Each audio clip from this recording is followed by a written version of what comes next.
Sunday Sundarakanda రచన Shri సుందరదాసు MS Ramarao గారు.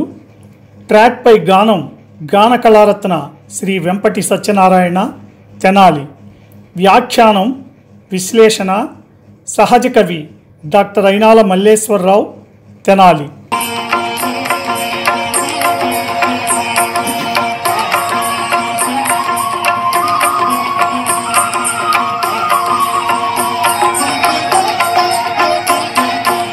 శ్రీ హనుమాను గురుదేవులు నాయద పలికిన సీతారామ కథ, నే పలికద సీతారామ కథ.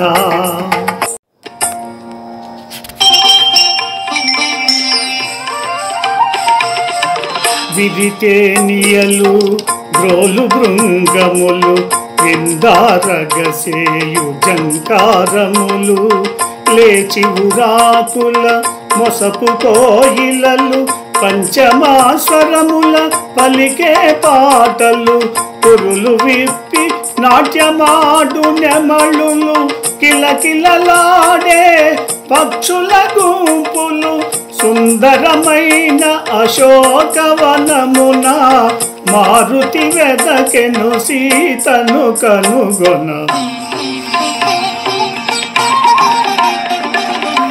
కపికిశోరుడు కొమ్మ కొమ్మను ఊపుచూ ఊగుచూ ఊకసాగెను, పువ్వులు రాలెను తీవెలు తెగెను, ఆకులు కొమ్మలు నేలపై బడెను, పూలుపై రాల పవన కుమారుడు పుష్పరథము వలె వనమున దోచెడు, సుందరమైన అశోకవనమున మారుతి వెదకెను సీతను కనుగొన.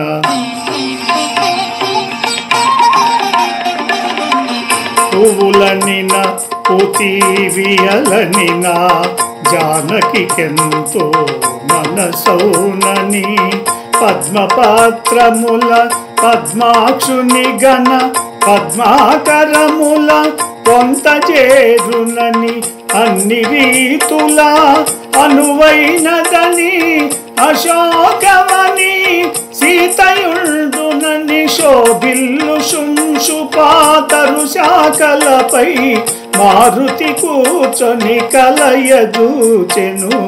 శ్రీ హనుమాను గురుదేవులు నాయద పలికిన సీతారామ కథ, నే పలికద సీతారామ కథ.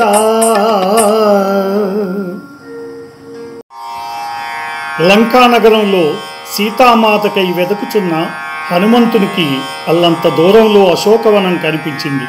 సంతోషంతో తనకిష్టమైన దేవుళ్ళందరికీ మనసులోనే వందనములు చేసి వడివడిగా అశోకవనం చేరాడు.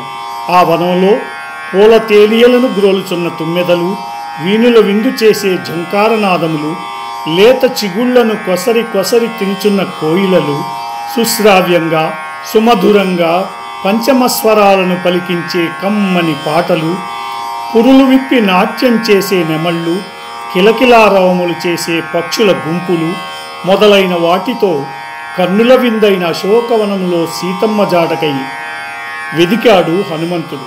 కొమ్మ కొమ్మను ఊపుచూ తాను ఊగుచూ తూగసాగాడు. ఆ చేష్టలకు చెట్ల పూలు రాలాయి, పూతీగలు తెగిపోయినవి, ఆకులు రాలి కొమ్మలు విరిగి నేలపై పడ్డాయి. తనపై పూలు రాలుచుండగా పవనకుమారుడు పుష్పరథం వలె వనంలో కనిపిస్తున్నాడు. అంతట శోభాయమానమైన అశోకవనంలో సీతామాతకై వెదికాడు మారుతి.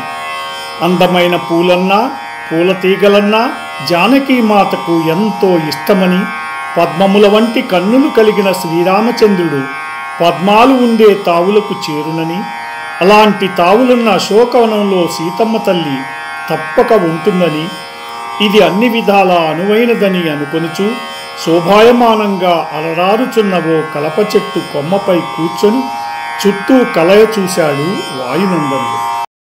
ఈ ప్రోగ్రాంపై మీ యొక్క అభిప్రాయాన్ని లైక్ చేసి కామెంట్ రూపంలో తెలియజేయండి.